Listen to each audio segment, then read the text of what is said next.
think we are looking good and we're ready to begin. Thank you so much for coming today to visit with us. And we thought it would be helpful for you to talk a little bit about the personal history that brought you two together and how that led to the formation of the Institute.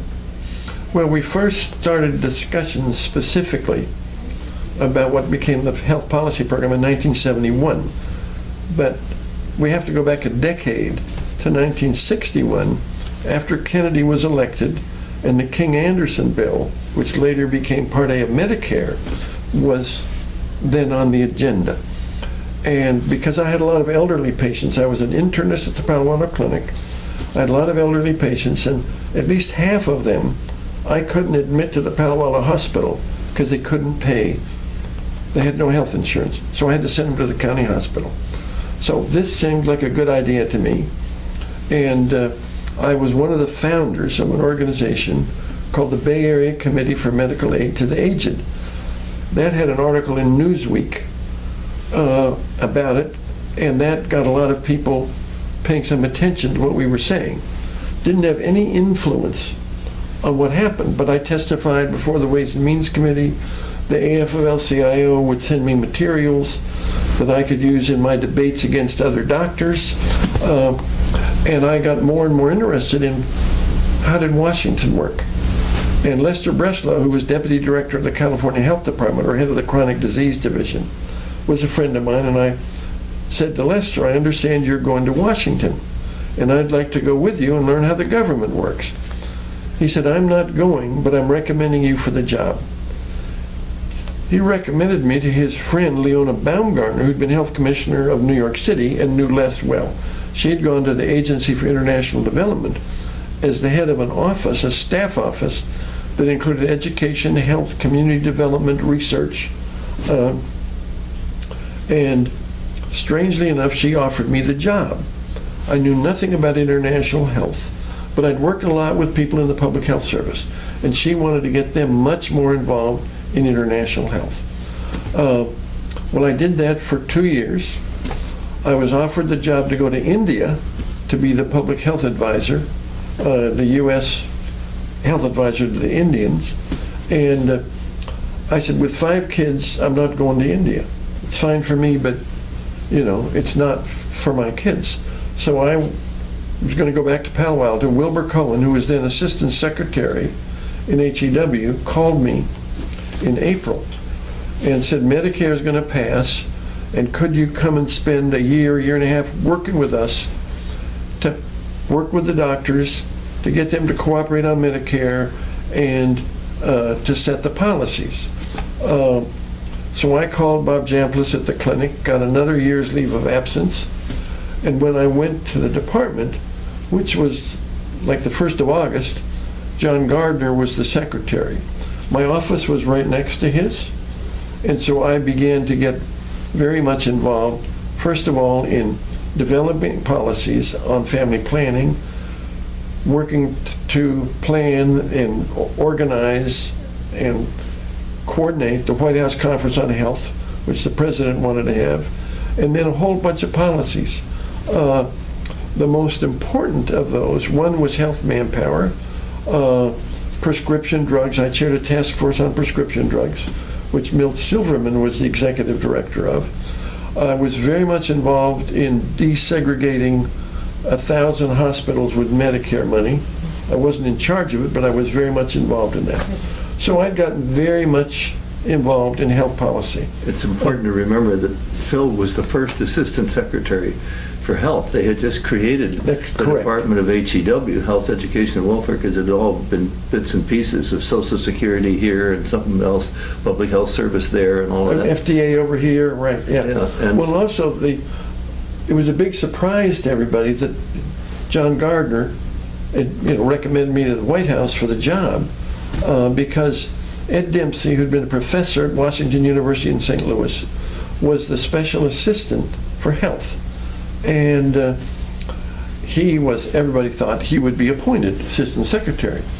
But when he would be in meetings with John Gardner, let's say talking about health manpower, John Gardner wanted the meeting to end, and he would pull his tie up like this. And Ed Dempsey just kept talking. He was a professor, and What a I great would thing. recognize this, and so I didn't keep talking. And so it was surprising to everybody that this, absolutely inexperienced person would be appointed the first Assistant Secretary for Health in HEW, with all kinds of things going on. I mean, more health legislation was enacted in 1965, the year I was appointed, than in all the previous Congresses put together. Amazing. And So it's- it tells you how busy we were. It's Yeah. important to remember that, in a way, Barry Goldwater passed Medicare because when he ran for president in 1964, he carried down 50 Republican, it was such a bust, Yeah. that he carried down 50 Republican members of the House, and that's when Wilbur Cohen and they all thought, Yeah. well, ha-ha, here's our chance to pass the most important piece of medical legislation in ever. The country, Yeah. sure. And they passed civil rights the year before. After Kennedy was assassinated, Johnson came in, and everybody thought of him as a Southerner. He's voted against every previous civil rights bill except the 57 bill in the Senate, which was only a very weak civil rights bill. So nobody expected him to, one, declare war on poverty, to say Medicare is his first priority after he was elected. So it was a very activist, unbelievably activist period of progressive social legislation, making up for the New Deal and going beyond the New Deal. I mean, civil rights, the New Deal never was into civil rights. Poverty, they never really were into what he wanted to do on poverty. And we were doing stuff on environment, food safety, water, just a whole range of things that I knew nothing about, but, So that's how it started. And then, when I was leaving the department, Humphrey lost to Nixon. Lou had been asked to help Bob Finch out, and so he came to Washington, and we began to have a series of conversations when he was advising the new secretary. And I think it's important to remember that I'd known the Lee family since I was a teenager. Phil's younger brother was a good friend of mine. We'd gone hiking in the Sierra at the end of World War II, on one of the craziest trips I ever took in my life. And I had stayed in the Lee's house in Palo Alto with Huey, his younger brother, who became, by the way, a very distinguished surgeon. And so when I got back to Washington, here's somebody that I knew. And Lou didn't know anything about health policy. Zero. And there was no assistant secretary for health. And so I was already committed to going to UC what at had that happened point. was that I'd gotten home from running the Peace Corps in Malaysia in 1964 in the Kennedy administration, and then Johnson, and then I came home and I was working on environmental stuff and not involved with health at all. All I knew about health was we'd had 40 nurses in Malaysia, they were wonderful, by the way, Peace Corps volunteers. But anyways, here Nixon gets elected, and Bob Finch, who's the lieutenant governor, who I'd been doing stuff with, Bob Finch had been Nixon's chief of staff when he was vice president. And the story is, and I'm not sure it's true, is that Nixon actually offered Finch the job of vice president instead of Spiro Agnew. Agnew, of course, really? That's ended up interesting. having to resign and barely escaped going to jail. So anyway, he asked Finch, the president asked Finch, or president-to-be, Nixon, what job do you want? And Bob Finch said, Secretary of HEW. And then he turned to me and another good friend of his, Jack Veneman from Modesto, a legislator, and said, would you guys come back to Washington and help me get started? And I said, I'm a local boy, I'm not a Potomac guy, I'll come back for a month. And so I got there, and there's Phil. And we actually tried to persuade Phil to stay, but he didn't want to stay for good reasons. He didn't think Richard Nixon was so outstanding. And besides, the University of California offered Phil the job as the chancellor. And so Phil, and that, by the way, came to a vote before the Board of Regents, and there were a bunch of people that didn't want Phil. And Jack Veneman called up his pal Bob Monaghan, then the Speaker of the Assembly, and said, Phil, he's a really good guy. Make him the Chancellor at UCSF. And didn't you get... 13 to 12 was the vote. Wow. And they, You only have to win by one vote. That's Not the a rule. landslide. when they told me that I was, been selected, Charlie Hitch, who was then the president, did Right. not mention this. I only learned about it 3 years later when I resigned. And people said, well, their vote was only 13 to 12. But then, what happened when I was chancellor, there were a lot of things you had to do. But Charlie Hitch, who's the president, asked me to be the inside guy on the health science bond issue. That was in 69, or 70. And Edgar Kaiser was the outside, and he put up a lot of money to get this bond issue passed. And I was campaigning all over the state, and we lost. Reagan never supported it. And because he didn't want me to be chancellor. That's part of the reason. And then we had the next year a program approved by the UCSF faculty, by the statewide faculty, academic senate, president's office, board of regents, the legislature, 6 FTEs, faculty positions, and a deanship. And the university budget was probably $1 billion, and this was maybe a couple $100,000. Reagan blue penciled it. Out of $1 billion, he blue penciled these 6 positions. So I said to Charlie Hitch after it, this was in the fall of 71, I said, look, it doesn't help to have me to be the chancellor. And not long after that, I had a bowel obstruction. So then there was a good reason for me to, resign. Right. I couldn't say, well, I'm resigning because of Reagan. Right. Right. But so then I was going to be out of the chancellor job by the fall of 72. I knew I wanted to leave by the fall of 71. And that's when Lou and I first started conversation. He'd left the Nixon administration, and we began to talk about, is there something, we were both very dissatisfied when we asked people in universities, was there any new ideas? Did they have any idea for no new ideas. It was pitiful. And the only people doing anything on policy were economists, like Vic Fuchs, Marty Feldstein at Harvard, and a few other people. So we started talking about, is there something we could do? Here's a lawyer and a doctor. None of them, doctors weren't doing health policy, they were just lobbying, just the AMA. So that's how we began the conversations about what became the health policy program, which then became the Institute. And I should mention that, I find myself in Washington, and as Phil mentioned earlier, we were going to appoint Assistant Secretary for Health. First off, I was going to leave and come back home. But my job was to find the Assistant Secretary. So we get a good guy, John Knowles from Mass General Hospital. And the AMA had given $7 million to Richard Nixon, and they thought they had a veto power over any Assistant Secretary for Health, and they didn't like Knowles because he'd been involved in national health insurance with Ted Kennedy. So we had no Assistant Secretary for Health to succeed Phil for a whole year.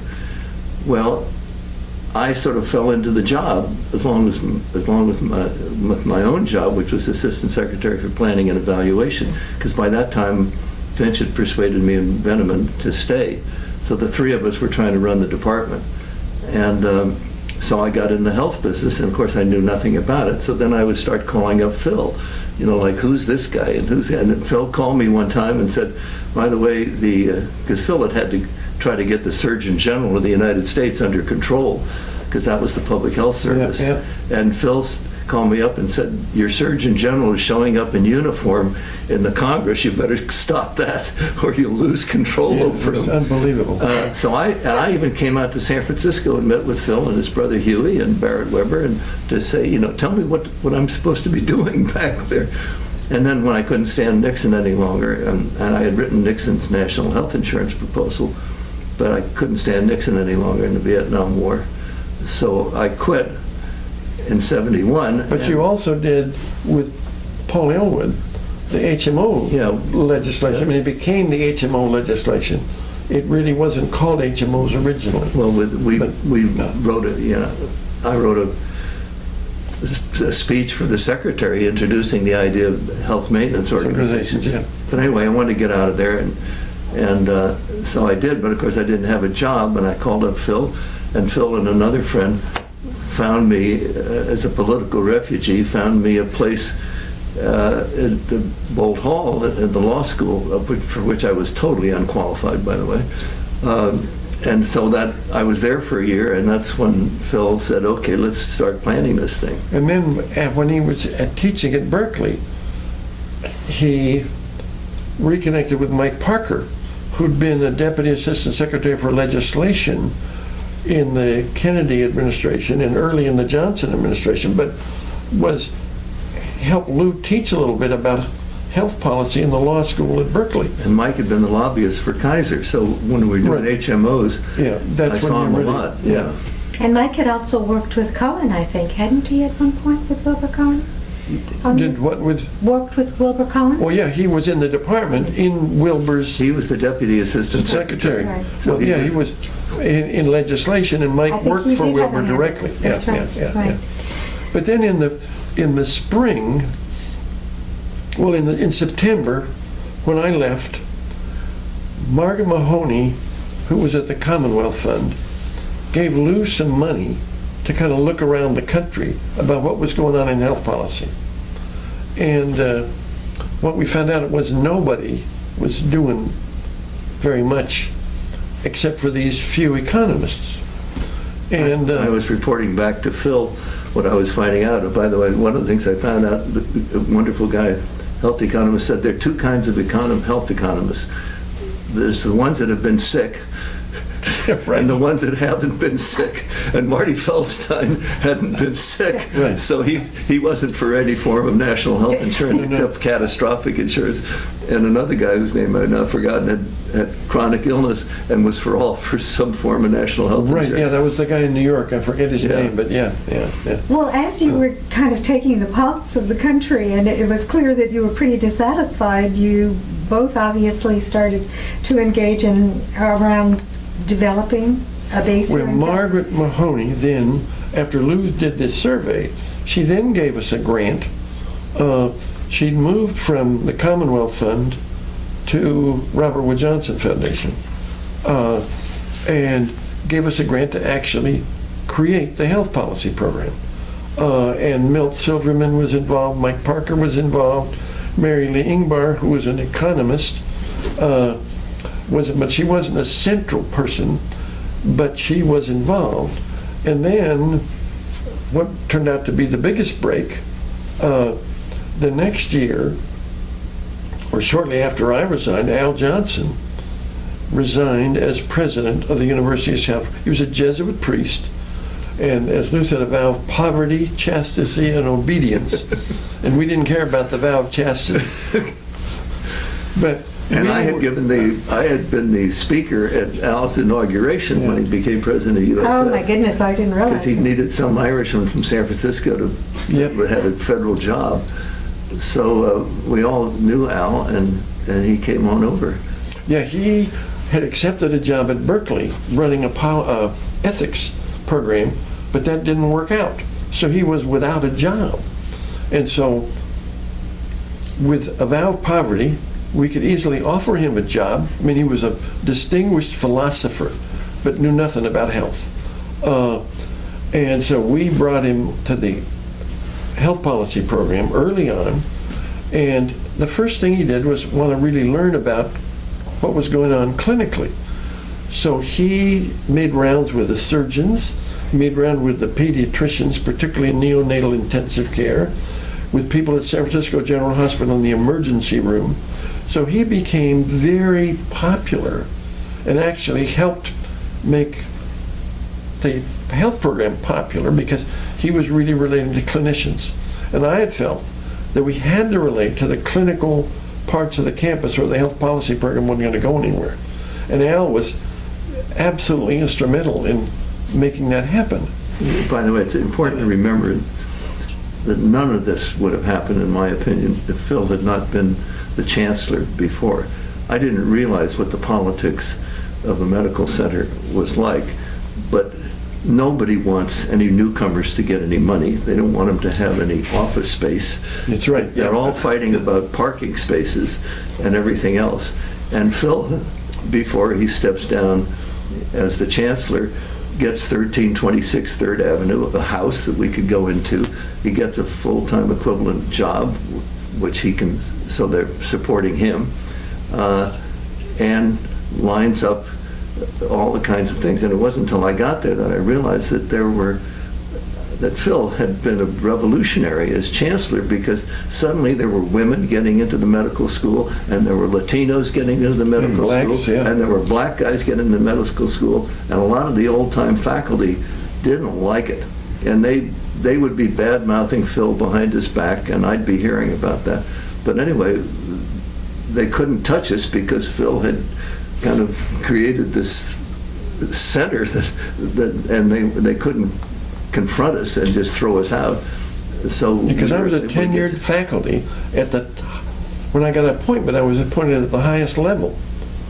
So it was like a step 6, and that was and as a tenured professor, they couldn't do anything about it. No. Well, obviously, you also began to capture some other resources to support. I mean, the university provided you with a starting point, but Mm-hmm. Robert Wood Johnson gave us this grant, which Lou and I... Let me interrupt a second. Yeah. All of this is because of Phil. Maggie Mahoney is a great friend of Phil's. She not only has put up the money for me to tutor around the country, she then moves over to this brand new foundation, Robert Wood Johnson, that's got $1 billion from the Johnson & Johnson, and they don't know what to do with the money.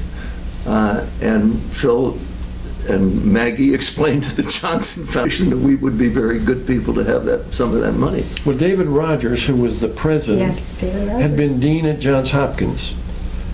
He'd been at Vanderbilt before that as chairman of medicine. When I ran the Bay Area Committee for Medical Aid to the Aged in '61, I sent a letter to all the chairmen of medicine in the country. 2 of them supported the King-Anderson bill. David Rogers was one, Tom Brehm at USC was the other. So I had known David for a long time, and we'd been very supportive on civil rights issues, for example. And they were pushing him out of Hopkins because he was too aggressive on civil rights. And that was even in the 70s, after the Civil Rights Act, after the Voting Rights Act, That is really after Medicare desegregated. The Hopkins faculty did not want to have black students. So he was made president. So we had a sympathetic president of Robert Wood Johnson as well. Well, then Al joined us, and one of the things that ethical issues were rising to the top of the national agenda. Tuskegee, and then there was research related to fetal research. And the conservatives didn't want fetal research, and the liberals didn't want Tuskegee.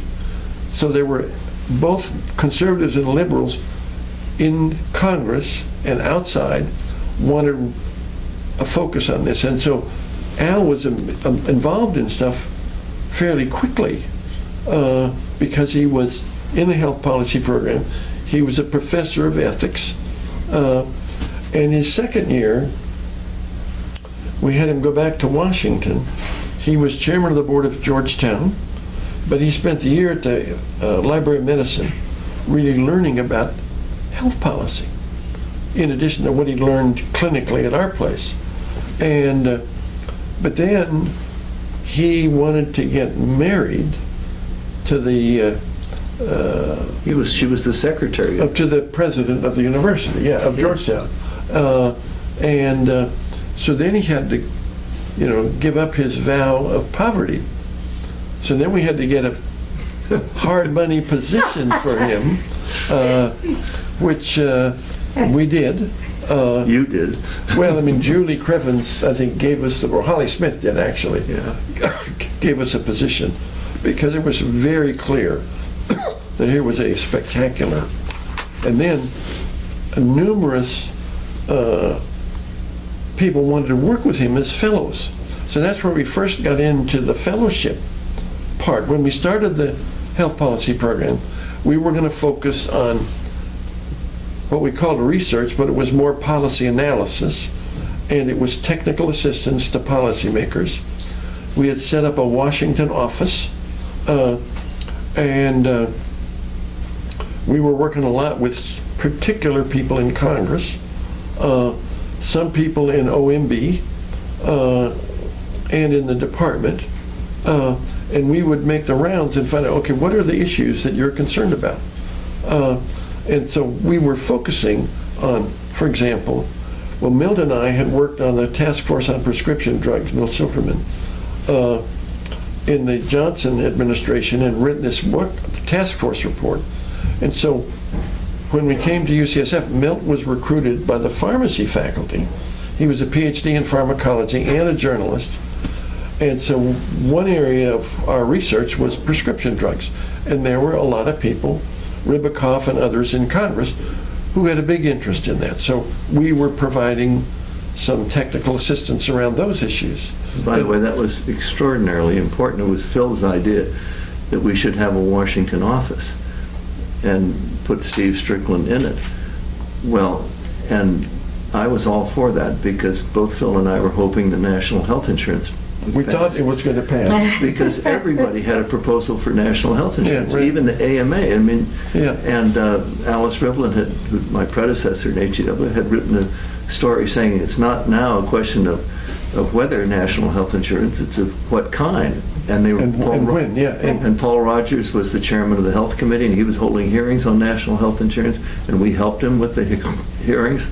But we just thought, which is when you think it took another 40 years until Obama was able to pass something, but we thought at the time, you know, that we were going to get some national health insurance legislation, and we wanted to be part of that and help them. One thing we discovered the hard way was that a lot of the staff people in the Congress resented our access to their bosses, Yeah. like Paul Rogers. And I remember later on when Lauren Leroy was representing us in Washington, I went with her to the Senate Finance Committee that was to hear any national health insurance. And the guy was so rude to Lauren, and Beth, you know, I almost went over the desk to slug him. I mean, it was just uncalled for. And he was not, I said, "You're not the senator. Nobody elected you. What are you talking about?" But you remember that guy? Oh, yeah, yeah. I forget his name now. But it was terrible because these staff people in the Congress were trying to control access to their bosses. So they could be the influentials. Yeah. But we had good relationships with Senator Javits, for example, who was very important on these issues, with Senator Kennedy, who was, you know, ascending fairly rapidly in that period, Teddy Kennedy.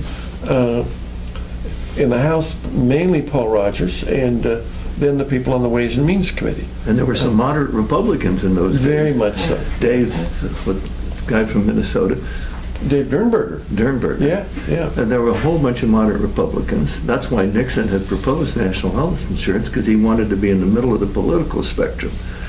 He didn't really care about it, but he wanted to be in the game. So that was, I mean, we had these, and with the relationship in Sacramento, for example, we also I was had about with to people say, like John Garamendi, who chaired the health committee.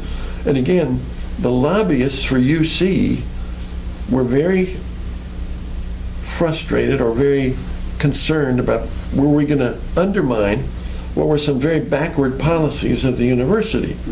And we said, well, we're not going to do that, and we didn't. But they were very worried that we were, and that we would do the same thing in Washington. It's important to remember, if you looked in the Washington phone book for the District of Columbia, there were two listings for the University of California.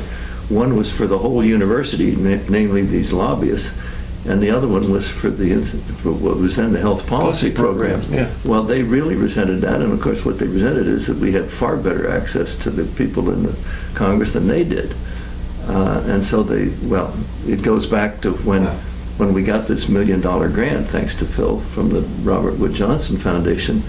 Phil was in Israel, and I got a call from Charlie Hitch, the head of the university, saying that our health people want to veto the grant. They don't want the university taking $1.2 million for you guys.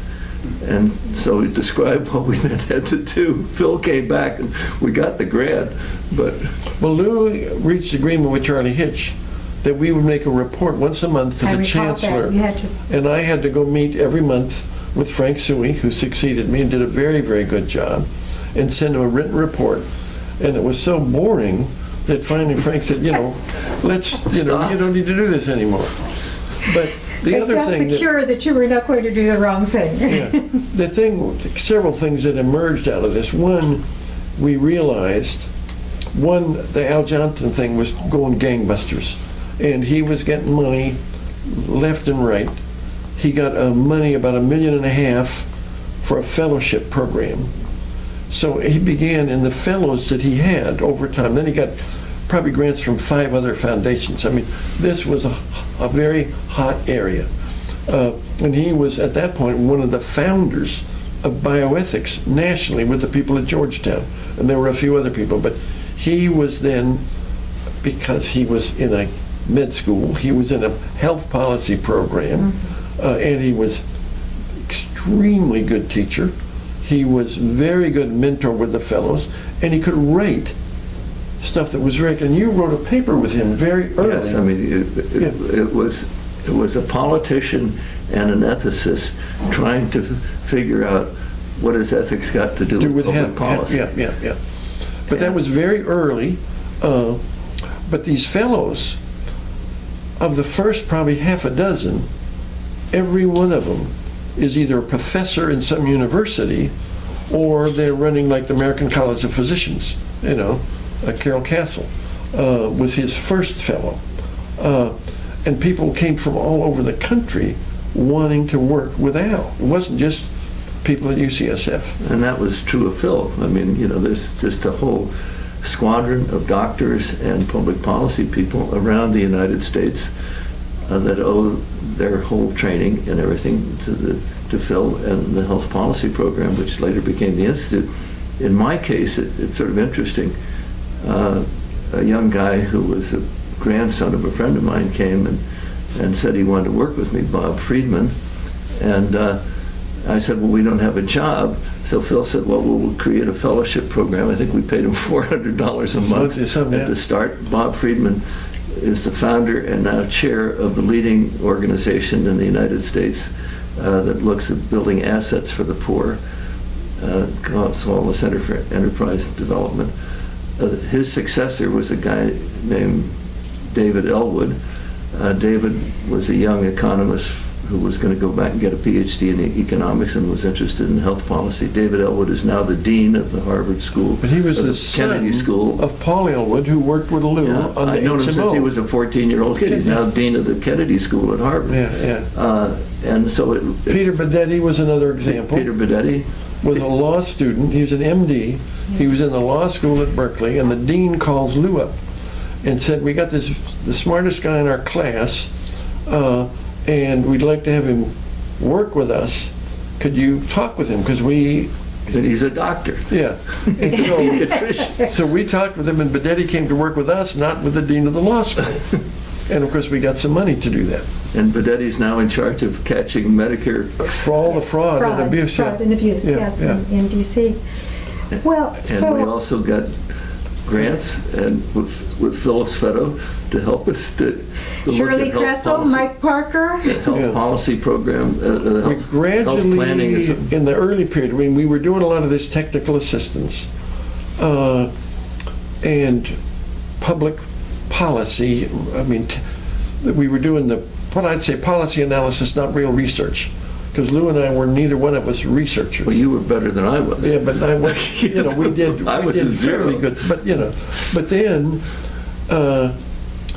we realized that we really needed to recruit some really top-notch economists. Mary Lee Ingbar was going back to Harvard with her husband. And there was a grant solicitation from what was the National Center for Health Services Research, which had been established when I was Assistant Secretary for Health. And this was a national competition, and it was to focus on HMOs, or organized systems.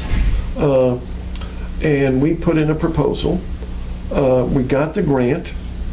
We beat out people who thought they were going to beat us out, like Brandeis and Harvard and Paul Elwood among them. and University of Pennsylvania.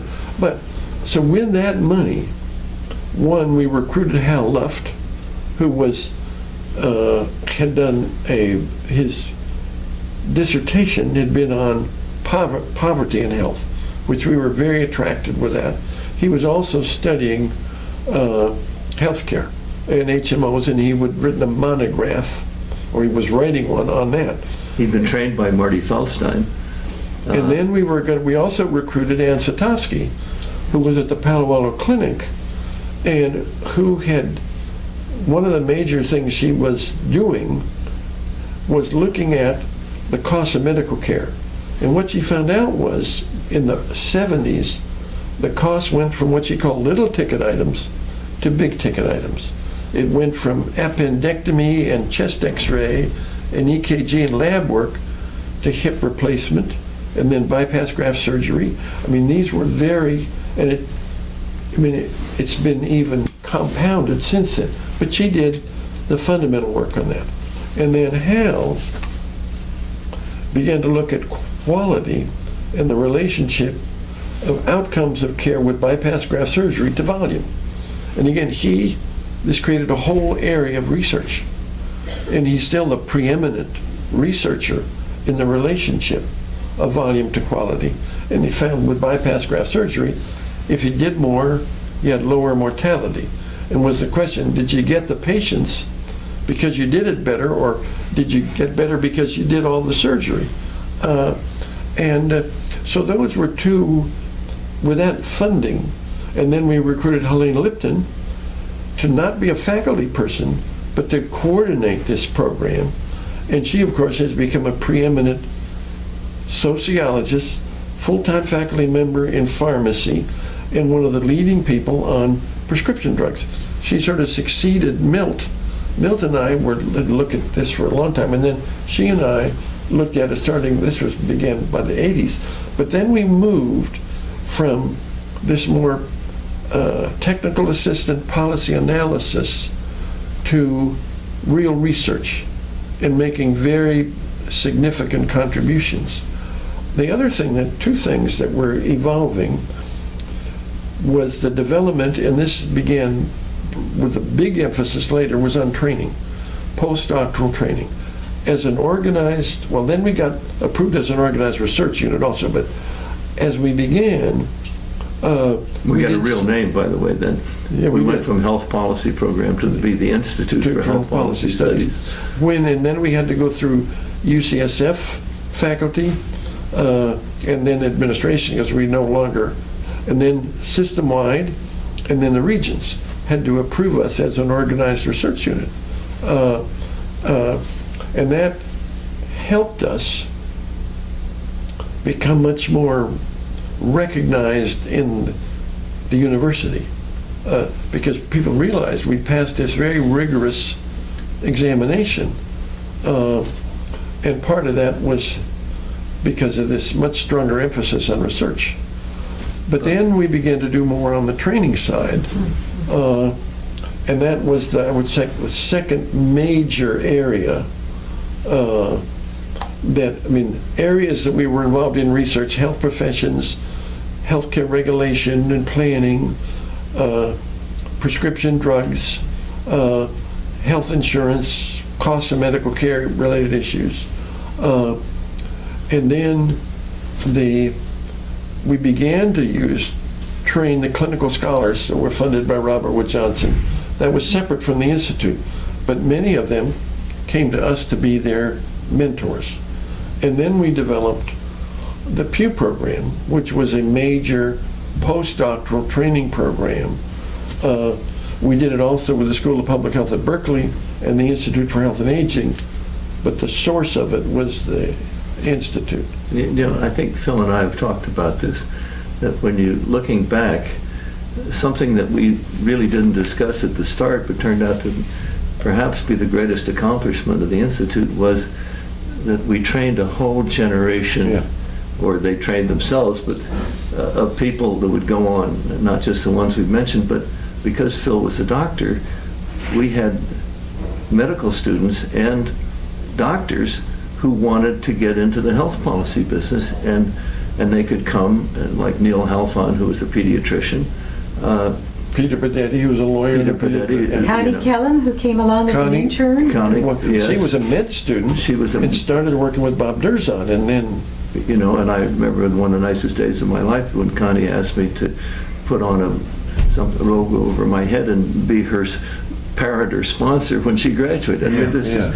We had this wonderful connection with younger people, and when Phil realized that, to say the least, I was never going to be a researcher, we hired Paul from Berkeley, and to come and be my Paul Newcheck. Paul Newcheck Yeah. to be my assistant, and then thanks to Paul, we started writing papers about poverty and health and that kind of thing. And of course, Paul has ended up one of the leading researchers Absolutely. on children in the country. He's just retired.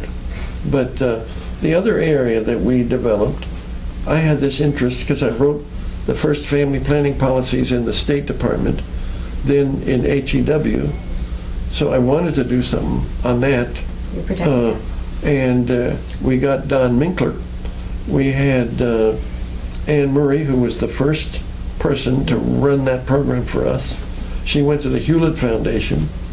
Then, of course, we got some money from the Hewlett Foundation, but the Cowell Foundation gave us the first money to do something in family planning. And that program, 40 years later, is still, Claire Brindis, who's now the director of the Institute, ran that program with Don Minkler for years. But we continued to be very innovative researchers and technical assistants. That one goes back to what Phil had done in the 1960s. Yeah, right, yeah. In family planning and Yeah. in foreign aid. So and on the prescription drugs, for example, Hudlane Lipton is still doing that. And the areas, I mean, quality of care and costs are still an issue. So that, although we haven't been as involved, obviously, for a number of years, I went back to Washington in '93 to be the Assistant Secretary for Health for the second time. And Lou, when did you leave to run that statewide thing on California Tomorrow? In the mid 80s.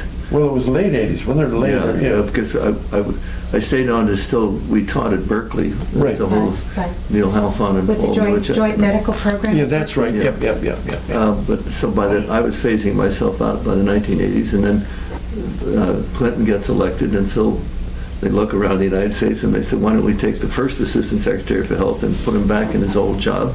And at that time, both Phil and I thought, well, here comes a chance for national health insurance, because We were very optimistic. I had known Hillary Clinton from doing work with her in education years before, and I thought, well, this is great, and Phil's going to go back there, and we're really going to get a shot at national health insurance. And it turned out that they completely blew it. Yeah, I went to a meeting. Donna Shalala asked me, I was at a meeting on the Academy of Social Insurance, and she called me up and said, Phil, I want you to come over and go with me to the White House. I said, fine. She said they're going to have a meeting on health care reform. So we drive in. I have no federal ID. They didn't even stop the car. We just, and walk into the White House. Nobody checks me out at all. We go to the meeting in the Roosevelt room, and Hillary's there, among others. So after the meeting, I go up and I introduce myself, and I said, Lou Butler said I should introduce myself to you. I was then just an advisor. But then she and I got along very well, but didn't have any impact, because Ira Magaziner had determined what he wanted. It was all settled beforehand, and unfortunately, nobody trusted him, especially in Congress. And they drew up a 1,000-page bill, and it arrived dead on arrival in the U.S. Congress. Well, one of the people who actually drafted the bill was Peter Benetti. I didn't know that. Yeah. By the way, we ought to mention, during all of this time, there was teaching going on. I mean, actually, Yes, yeah. classroom teaching. Phil was giving lectures and things for, what do you Well, call at first, the teaching Al Johnson and I started teaching a course in medical ethics or bioethics. Bioethics, right? You know, I would do the health piece and he would do the ethics piece. And I would be learning about ethics as he was talking, you know. And then we did some general courses on health policy. But we thought the students were not as interested, so we would only do postdocs. And so for a while we didn't teach undergraduates, although I taught in some general courses on community health. But then gradually, more and more med students and other students got interested. So we began to develop some courses, and of course now, Dan Dohan has done a very, very good job of developing that area and developing a graduate program. We had this postdoc program, but as an organized research unit, you didn't do graduate education. You could do postgraduate education, had to be a department. So we didn't, do that. But we ended up doing, I mean, like Peter Bedetti and I taught a course at Bolt Law School at Berkeley, and then he and I started with a special class of medical students that were taking 5 years because they were interested in health policy, and then... Yeah, that was the joint medical program. Lou and Neil Halfon and Benetti and Paul Newacek were key in getting that program off the ground. And so we taught at Berkeley, the three of us, which was to a special class of 12 students. And I think the responsibilities of medical practice was very popular among the medical students. Right, eventually, yeah. That was a very interdisciplinary kind of group. By the way, there were some things that were not in the plan at all. And I remember Phil came back one day and they'd been talking to a bunch of young doctors out at General Hospital, and they had this mysterious disease, and Phil was telling me about it, and I remember thinking, come on, Phil, we're trying to do health policy. What are you doing out there? Well, of course, Phil, if a doctor's got a problem, Phil's going to help him. And of course, this went on and on and on, and guess what? It's AIDS. Well, also, at that point, they didn't have a name for it then. Dianne Feinstein appointed me as chairman of the Health Commission. And we appointed Dave Werdiger. They created the Health Commission the year before. Dianne had been against it, but the public, it was a popular vote, so it was created. So she asked me to chair it. Do you want to stop there and get a sip of water? And that's an interesting... Oh, fine, okay, just hand me a little water. I was about to suggest the same thing, Jake, because I could hear Phil's chocolate tickle. There we go. We're going to start with Phil. So the camera is on you. And do you want to prompt him with a question? Or? No, I don't want the... Yeah, but I want to say something at the start, too. Okay. Do you want to address it to Phyllis? Yeah, but Phil, what I remember is when you came back, there was no name for this disease. There was a cancer that was showing of the name of which... Kaposi sarcoma. Yes. But there was no name for the disease, but it was clearly spreading like mad, and it was horrible, and people were dying, and these young doctors like Volberding needed someone to pay attention to them, and it turned out to be Phil. Well, they also, Dianne Feinstein gave the first money of any government agency to fund a program for AIDS at San Francisco General. And so you got to give her credit. Absolutely. For that. Merle Sandy then asked us, when it became called AIDS, first it was called another name, and then it was called AIDS finally. But he asked me, he said, could we look at what it's costing? So we asked Ann Satowski to take a look at this.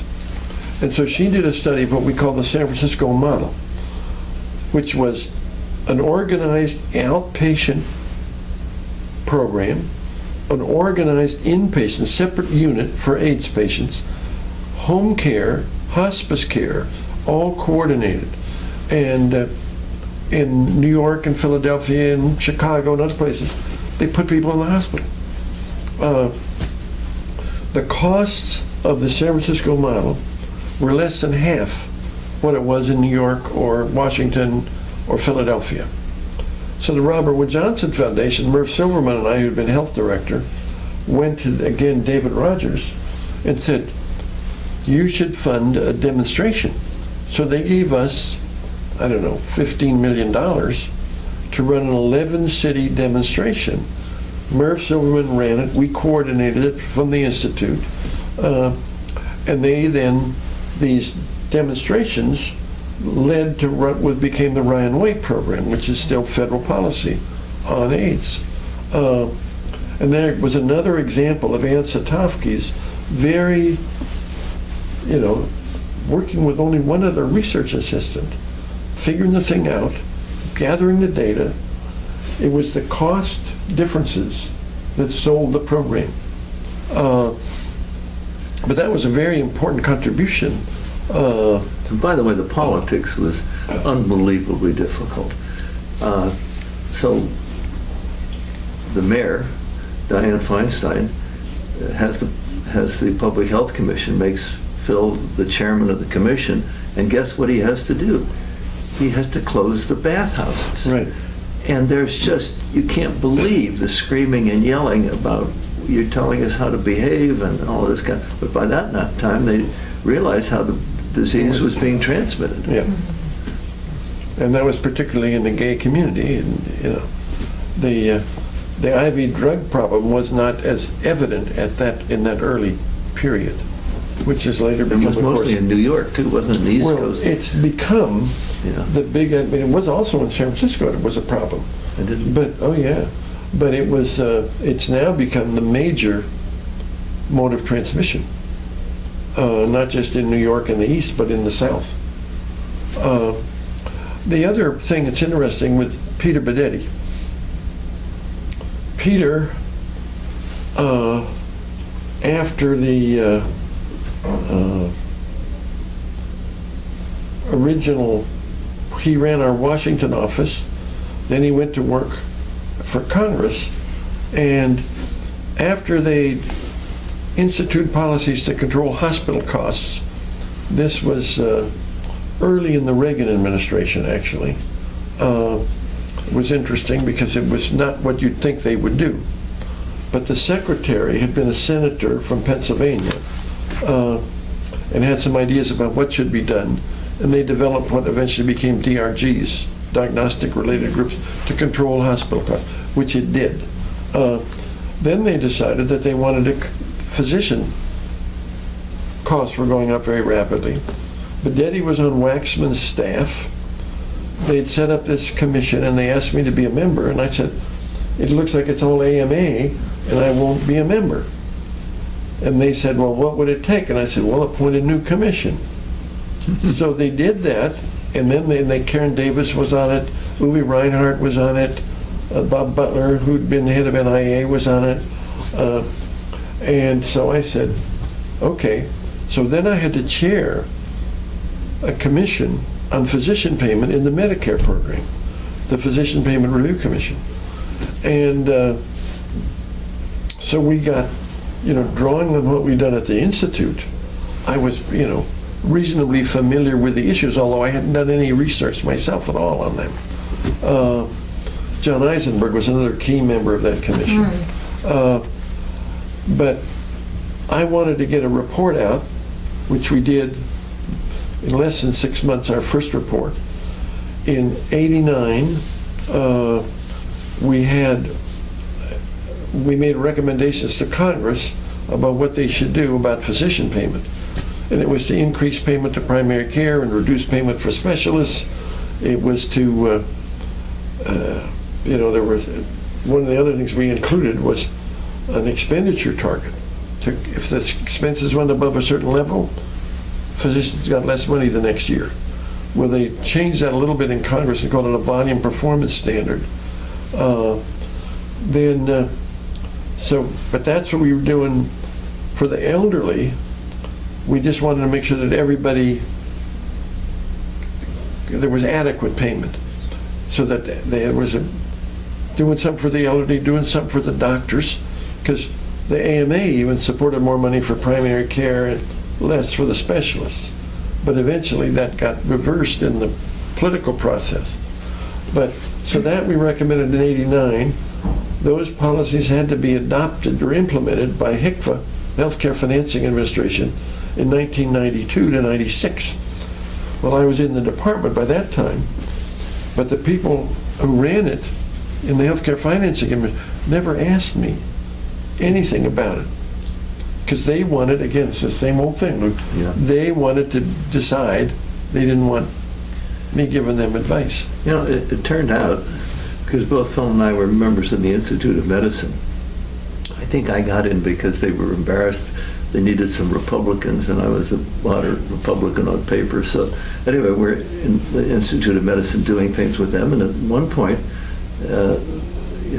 part of what we've been doing is trying to evaluate medical procedures. You know, what succeeds, Oh, yeah. what's worth it, how much does it cost? And of course, we had care for chronic kidney failure that was costing $3 billion a year for something like 70,000 people.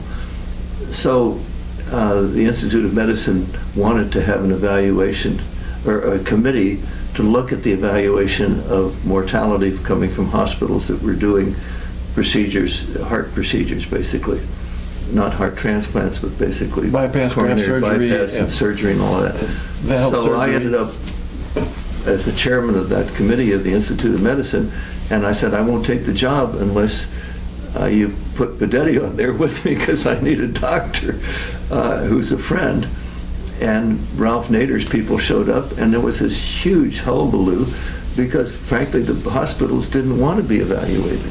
And they said, you know, we have higher risk patients, and that's why our records aren't as good. I mean, there was all of this resistance to asking the question, what's working and how much does it cost, and could we do it better? And in various places, including that one, we kept trying to say, let's evaluate what doctors are doing, because we, you know, the medical, when I was there, it was 12 to 14% of the gross national product, and by the time we got going, it got up to 18% where it is now. Oh, yeah.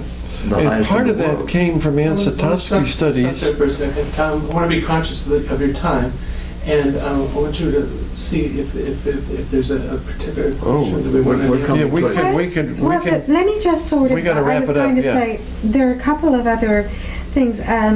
Obviously, what were the major changes and developments? You obviously have been talking about those. Exactly. And I think the other questions that I think might be interesting, what do you want others to know about the Institute? I think you've been addressing that all along. Yeah, pretty Well, I think Philip R. Lee, for whom the Institute is named, should answer the question. Well, I think that, I mean, to me, the evolution from our leadership to Hal Luff's leadership, very strong emphasis on research. Claire's leadership, currently very strong links to clinical departments and engaging many more of the clinicians in the process, and also getting, there's much broader interest in the education elements from health policy, and Dan Dohan's working in that area. So I think it is evolving, and of course we now see the political impasse, but that doesn't stop the need in many of these other areas, like in family planning, for the kind of research that we've been doing. Prescription drugs, the things that Helene has been doing, the things that have been done on AIDS internationally. I mean, they've gone globally as well as domestically. So it's still a very dynamic institution, and I think the evolution of the leadership has been very, very, I mean, if Lou and I had still been there, we'd still be back where we were 20 years ago. That's not where we want to be. It's not where it's going. And I think it's been partly this new generation that's been trained, like Claire at the Institute, taking on and providing the leadership. And with national health insurance finally passed, I can't believe they try to criticize it by calling it Obamacare, Oh, which is yeah. not its name. But, you know, there's going to be a whole decade or 2 decades of analysis of what's working, what isn't working, how do these insurance things by state work. And so there's a greater need than ever, because everybody knows that we can't afford to be spending 18% of our gross national product on medical care. So your vision of the future of the Institute seems to be very, very much tied to, obviously, what is going to need to be evaluated when, hopefully, healthcare reform is implemented. Well, and the health disparities issues, I mean, the AIDS issues internationally, there's the family planning issue still controversial very lately. So that there's no end to the issues that we continue to need to address. They change, although in some cases they haven't changed as much, family planning being one of those areas. How do you picture, if you do have a picture, the Institute in 5 or 10 years? Claire has told me that she's not going to do this job for more than 7 or 10 years. Well, I don't know if I believe that, but anyway. Can you imagine what the Institute might be like? Do you see it maybe evolving just the way you've described the health policy program evolved in response to obviously the health crises and I think it's up to the people who are there, not up to us. We've talked enough about what we think, and I think, the leadership, the faculty, the students, they have to decide what it's going to be like 5 or 10 years from now. But I think one of the important things is that it's in a medical school. And whereas when we were there, they didn't want doctors messing around with health policy, now everybody knows the gigantic issues, and that the leadership is going to have to come from doctors. If it's going to That's change. the key, because people trust their doctors. And so the next generation of medical students is going to have to do what Phil did practically by himself, which is to be a doctor taking a leadership in health policy. That, it seems to me, it's probably doctors and economists are the two that are going to make the big difference. I like that. I like that as a closing statement. And do you want to add to that too? No, that's fine. That's just... I was going to ask you off the record before you start recording, is there anything you would have done differently? What might you have done differently looking back? I just think we were lucky the way it was. And I don't know that we would have done anything differently. I actually personally feel that. But Well, we made, I can just, speaking personally, I can think of all the things that I did that I wish I'd done better, But the fact is that we were very fortunate. Because this wasn't just another institute. This was a lot of people that really liked each other. Yeah. one thing I think that is impressive is the connections that people maintain with the Institute over the decades. Right. No matter where they are geographically or in the, at a particular point in their career. And I think that in large measure had to do with the kind of community you two fostered. You were very receptive and open to change and to ideas.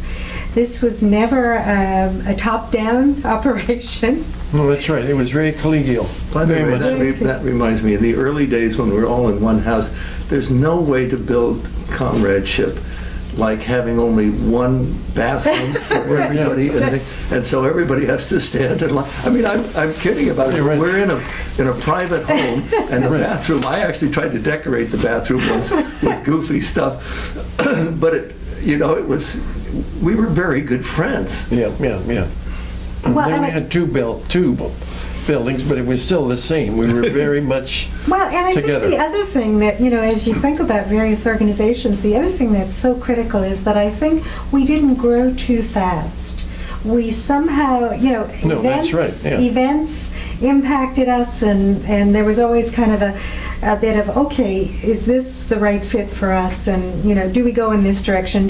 We were opportunistic in the most positive sense of that word. Right. Being But we were lucky to do it at a time when it was like When you could do it. With Al Johnson. I mean, nobody was doing bioethics when we started. Well, and and Al then- really created the whole field. And then with Bernie others, Lowe but- became the Yeah. director of the bioethics Yeah. program. Barbara Koenig Right. has just come back from Mayo. She's back at UCSF. Oh, is she really? Gene Yeah. Washington, I mean. Andy the list Jameton goes is on a and on. director of a bioethics program in the Midwest. I mean, Yeah. it goes on and Yeah. on. So, in a certain sense, the right people arrived at the right time.